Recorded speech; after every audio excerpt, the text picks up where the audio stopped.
Hai teman-teman, kembali berjumpa dengan Kanala. Di video kali ini kita mau bahas tentang 5 saham consumer bagus untuk 2023 yang menurut Kanala sangat menarik.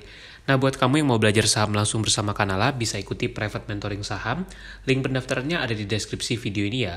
Sebelum lanjut, jangan lupa untuk subscribe. Dan ini adalah deretan saham consumer menarik yang ada di watchlistnya Kanala. Penasaran? Langsung saja tonton video berikut ini. Mau tahu cara menemukan saham-saham yang bagus tapi murah dan menarik untuk investasi? Kamu bisa ikuti webinar Buka-bukaan Saham Murah 2023 bersama Kanala. Inilah detail materi dari webinar tersebut. Kamu juga bisa tanya jawab saham langsung bersama Kanala. Nah, untuk pendaftaran webinar ini, bisa klik link di deskripsi video ini atau bisa langsung WA ke nomor berikut ya. Sampai jumpa di webinarnya. Yang pertama ada saham Sido muncul.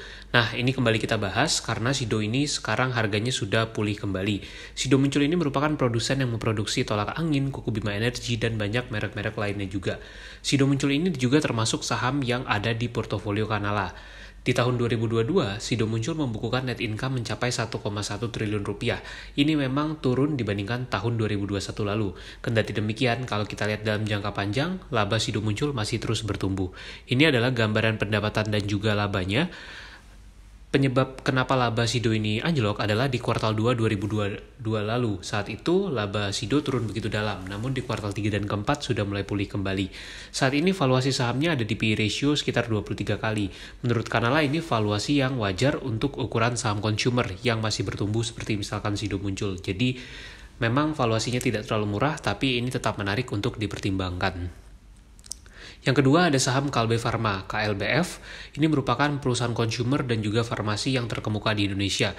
Mereka punya banyak produk dan layanan di bidang kesehatan. Nah, kenapa kita masukkan saham Kalbe di video kali ini? Karena sampai dengan 3 kuartal pertama 2022, Kalbe ini diperkirakan labanya masih akan terus tumbuh. Dan di tahun 2022 pun kita proyeksikan laba Kalbe juga masih akan tetap bertumbuh. Selain itu, Kalbe juga punya track record yang panjang, dan untuk dividen payout ratio-nya pun tergolong cukup lumayan dan konsisten. Di 2021 payout-nya mencapai 52%. Nah, ini gambaran valuasinya. Sayangnya memang valuasi saham Kalbe ini sekarang sedang mahal. PE ratio-nya mencapai 30 kali lebih. Tentu kalau memang ingin masuk ke saham Kalbe, kalau Kanala lebih prefer untuk wait and see dulu, menunggu valuasi sahamnya jauh lebih murah. Yang ketiga, kita masukkan saham INDF atau Indofood. Pertimbangan utama kita masukkan saham ini ada dua. Satu adalah Indofood ini merupakan market leader di industrinya. Dan yang kedua, valuasi saham Indofood tergolong valuasi yang murah untuk ukuran saham consumer. INDF ini punya 4 lini bisnis utama, yaitu consumer branded products, Bogasari, agribisnis, dan juga distribusi. Inilah gambaran kinerjanya. Di tahun 2022 memang laba Indofood diperkirakan akan turun. Kamu bisa lihat di beberapa kuartal terakhir. Nah, ini gambaran segmen usaha Indofood. Itu memang yang paling besar kontribusinya datang dari consumer branded product seperti produk-produk Indomie, kemudian juga produk-produk barang konsumsi lainnya. Disusul juga dari agribisnis, Bogasari, dan tentunya distribusi. Yang menarik adalah valuasi saham INDF saat ini menurut kita cukup murah dengan PE ratio hanya sekitar 8,4 kali dan PBV-nya hanya 1,1 kali. Jadi alasan murah tadilah yang membuat kita masukkan saham ini di video kali ini. Yang keempat ada saham TBLA, Tunas Baru Lampung. Ini punya beberapa bidang bisnis, termasuk di minyak kelapa sawit atau palm oil, lalu juga di gula, dan mereka juga punya produk consumer yang dengan merek Rose Brand.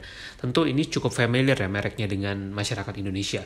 Nah, kinerjanya sampai dengan September 2022, mereka sudah membukukan laba bersih mencapai 535 miliar lebih. Jadi labanya tergolong cukup besar untuk perusahaan TBLA ini. Bagaimana dengan gambaran balance sheet-nya? Sayangnya memang secara balance sheet, tingkat liabilitas dari TBLA ini tergolong cukup tinggi. Total utangnya mencapai lebih dari 15 triliun, dan untuk ekuitasnya itu sekitar 6,8 triliun. Jadi debt to equity ratio-nya juga tergolong cukup tinggi.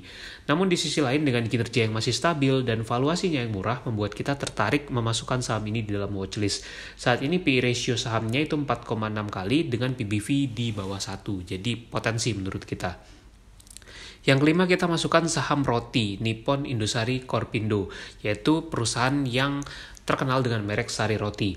Ini kita tertarik dengan sahamnya karena dia punya fundamental yang bagus dan laba yang menurut kita masih terus bertumbuh. Di 2021 mereka membukukan net income mencapai 281 miliar lebih. Ini juga mengalami pertumbuhan kalau kita bandingkan dengan tahun-tahun dulu, misalkan di 2014, 2015 dan sebagainya. Ini gambaran penjualannya di 9 bulan pertama 2022 itu penjualannya naik cukup signifikan. Datang dari produk seperti roti tawar, roti manis dan produk-produk lainnya. Ini gambaran kinerjanya di kuartal 3 2022 itu net income-nya naik secara drastis secara year on year.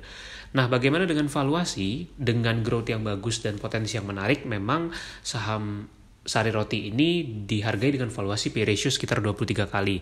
Menurut kita ini valuasi yang cukup wajar, tidak murah tapi juga termasuk wajar untuk ukuran saham consumer. Itulah list lengkapnya, semoga bermanfaat dan komen juga ya saham-saham consumer favorit kamu.